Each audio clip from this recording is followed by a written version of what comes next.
Hey, what's going on out there, Foxxhole? Johnny Mac. I know we got a different intro right now, but it's a little bit different today. That was my mother's favorite song, Silver and Gold, by Kurt Franklin. And I'm speaking to you like this because on March 26th, my son Joshua was killed. You know, some gentleman in San Francisco decided that he didn't like the young cat from Richmond, in which we're going to get into that later on about how we continue to kill each other over something we have no control of. And I want to give a shout out to my son Joshua. He's a great kid.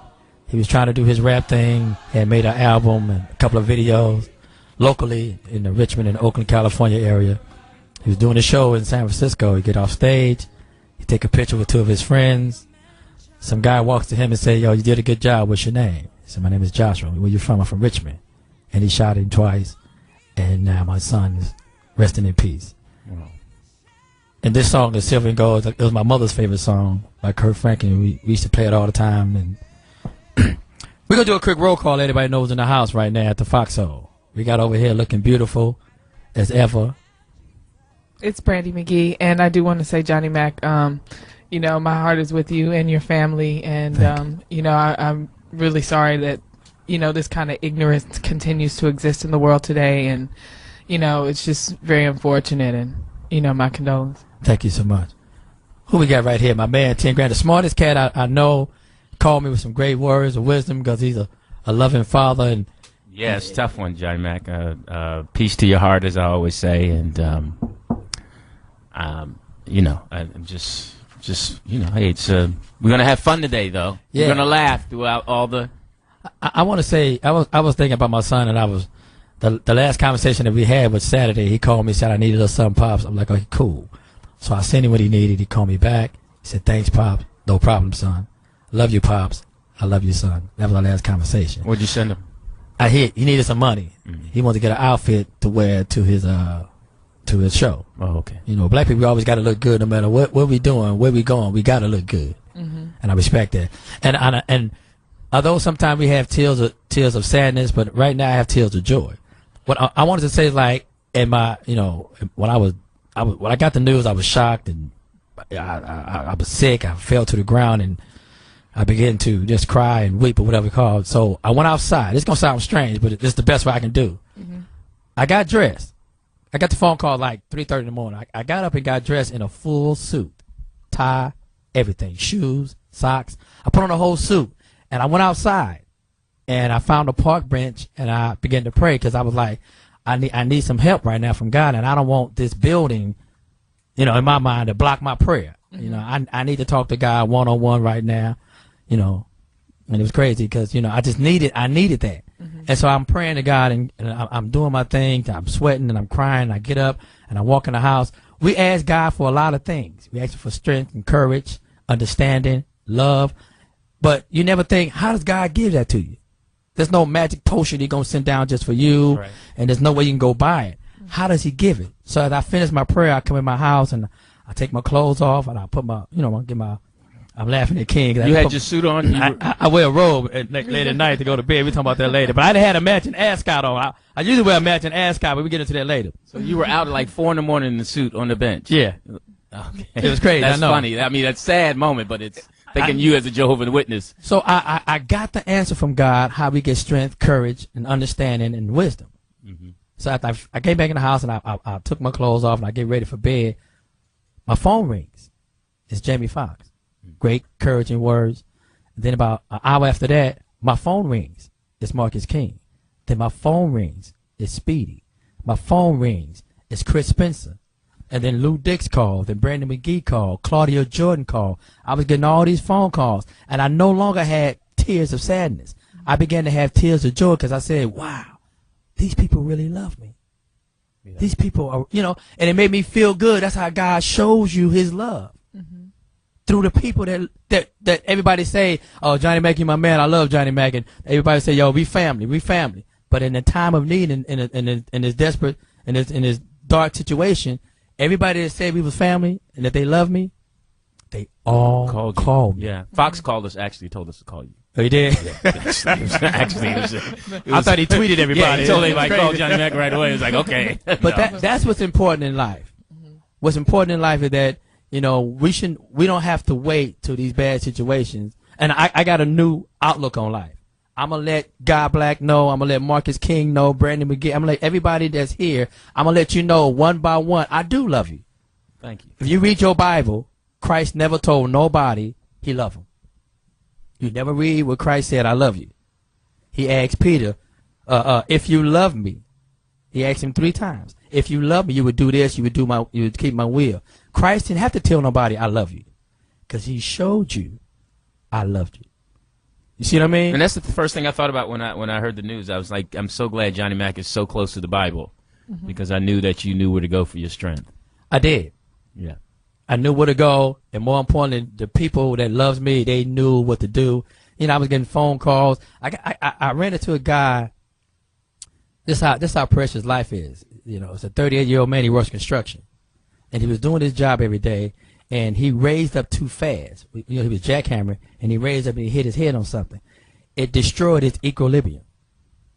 So now he could be walking down the street and totally collapse and fall all day long. That's how important it is. That's how precious life is. That I was talking to Jamie King, and I was, when you start praying, you do the Lord's Prayer. Mm-hmm. But do you ever dissect the Lord's Prayer line by line? Our Father who art in heaven, hallowed be thy name, thy kingdom come, thy will be done on earth as in heaven. He said, give us this day, not tomorrow, not Christmas, not my birthday celebration. He said, give us this day our daily bread. It is important to live this day, because tomorrow might not be your day. Right. And today could be your last day. My friend of mine, he's a preacher, went from Williams, called me. He said, what I'm about to tell you don't make any sense, but understand it. On your well day, the day you feel the most healthy, on your wellest day, you're sick enough to die. On your best, my son is following his dreams. He's been working at and getting money for me for studio time. He just did a great show. People is loving him. He's getting high fives. This cat come up there, and in 15 seconds, he's dead. That's crazy. Yeah. It is. We can't do that. I was teasing Jamie Foxx yesterday. Fox came by and picked me up. We just rolled around till 4 o'clock in the morning, and I was saying about how our community, we don't address this. In his community, Fox, remember when he won the Oscar, Fox used to have crazy wild parties, and we all know he had hundreds and hundreds of cars on the street and loud music. When he won his Oscar, his neighbor sent him a letter. He said, I'm quite sure with your newfound success and all those riches, you can find and buy a new house and move out of here. They was addressing the fact that your music is too loud. Our community don't take that. Why do we in the black community take death? Why is death a common thing in our family? Why is death so common that it's like, okay, my son is dead. They already organizing what they gonna wear. Who gonna ride with who? What kind of dress you gonna wear? What kind of suit I'm gonna wear? What you gonna wear, Johnny Mac? I'm like, what? We're so used that now it's so common that the sting of death has been taken out of our community, out of our families. And it's important that we address it. It's important that we talk. Brandon's going to read something that we're trying to do right now, that we are doing, this charity in honor of my son, that's going to help the black children, African-American children. Okay. Go ahead, do your thing, Brandon. Like Johnny Mac said, this project has been started in honor of Joshua McClain, his son, who was fatally injured in a violent act earlier this week. It is donations for the Motherland Mentoring Project.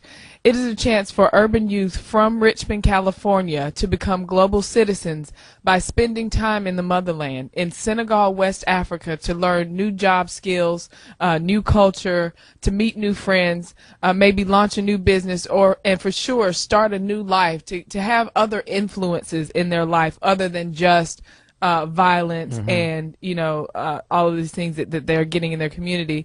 Now, to support the Motherland Mentoring Project, Donations will go to the Neighborhood House of North Richmond, which is a nonprofit organization with over 50 years experience. The Motherland Mentoring Project will bring young adults that are at risk for involvement in gangs, crime, and violence from Richmond to Senegal, West Africa. These young adults from Richmond will be mentored and made ready to take the trip to Senegal. These young adults will receive mentoring support in Senegal and have the opportunities to learn about financial literacy and starting businesses in Africa with products that can be imported into the United States. Also, the young adults will break barriers by learning new languages and customs, develop job skills, and all the while becoming global citizens with an expanded understanding of the world. And it's really important that we broaden our young people's worldview so that they know that there's a lot more to life than just senseless violence and clinging to these gangs that really, are fighting for nothing important at all. Right. To make your tax-deductible donation, go to www.nhnr.org and click the donate button, or you can call 510-235-2780 for more information on the donations or other ways to help. I'm going to repeat that one more time. It's www.nhnr.org, or you can call 510-235-9780 to donate to the Motherland Mentoring Project, which was started in honor of Joshua McClain, son of Johnny Mac. Yeah. Lou Dix? I'm going to go back to what I believe is that, you can't stop senseless crime, but as fathers, we just have to get out there more. We got to do it. We need foot soldiers. They're talking about putting boots down in Libya. We need to put boots in our streets now. We need to. The men know. We've been there before. Right. You know when something's not right. It walks right by you. Right. It's clear as day. Right. You know something's not. Your antennas go up. You're like, hey, something's not right, and you'll break out of there. We need to start getting everyone else out of there and know what's wrong and what's right and call it. It's not that. Forget all that non-snitching stuff. We got to protect these young boys because they don't know. They don't know. There's another thing, like when I was with my family, it was going down. I was telling King about this earlier today, and I was talking like, it's a lot of people in my family, and then my son and his friends came by, and there's one guy said he see me on this TV show, and this other person saw me on this, and this guy pulled me to the side. This kid, about 24 years old, pulled me to the side and said, "Man, how do I get into TV and film? I want to be a writer. I want to be a producer. How I do it?" So I said, you can go to your local community college and take classes and lessons. And so we began to talk. And what I'm trying to get to was like, he had to put me to the side so all the other cats around him couldn't hear that he wanted to do something. Because it ain't cool to try to do something positive. It ain't cool to try to be progressive in a society. What's cool to them, like they have to sneak around to try to do the right thing. And let me tell you how important this organization is. I was that kid. I took a trip. It's going to be funny. What led to me turning my life around, I took a trip to Atlanta for the Freaknik. Y'all remember that Freaknik? Remember the Freaknik? Yeah. I'm going out there with bad intentions, and I met this black dude. He had a briefcase, I'm sorry. He had a briefcase and a jacket over his arm, a suit and tie with a trench coat over his arm. I said, where you going? I'm going to say the exact word. I said, where you going, nigga? He said, I'm going to work. I said, you going to work? Where you work at? He worked for the IBM company. He had started his own business. He took me downstairs to the mall. We was getting some coffee and stuff, and he explained to me what he's doing, how he started his business, how he's from, I forgot where he's from. He's from the urban community, and he was doing all these great things. And one day I was like, and that's why I changed my life. When I came back to Richmond, I didn't see Richmond the same no more. You just started looking for men in trench coats. Yeah. Yours had a bow tie in the back though. Hey, we gonna take a quick break, man, and we're gonna please, if you can, whatever you can, and let's not waste our. I don't want you to waste your money on flowers because the flower's gonna die. The cost, I'm gonna read them once or twice. You're gonna do his thing, but in this right here, we can donate, and another child. We might can save a child's life or prevent him from going down the wrong path. Get information one more time, Brandy. We're going to go to break. Again, the number to call is 510-235-9780, or you can go online to www.nhnr.org. Now we're going to go to this song. We're going to go to break. This is my favorite song. I love this song. When I first heard this song, remember this, King? I played this song 13 times in a row in Marcus King's office, and I was distraught, and it helped me. Really? Listen to the words, Foxxhole. Listen to the words of this song by Smokey Norfolk. We'll be right back. Foxxhole, Sirius 106, XM 149. We're going to be funny right now. Put your trench coats on.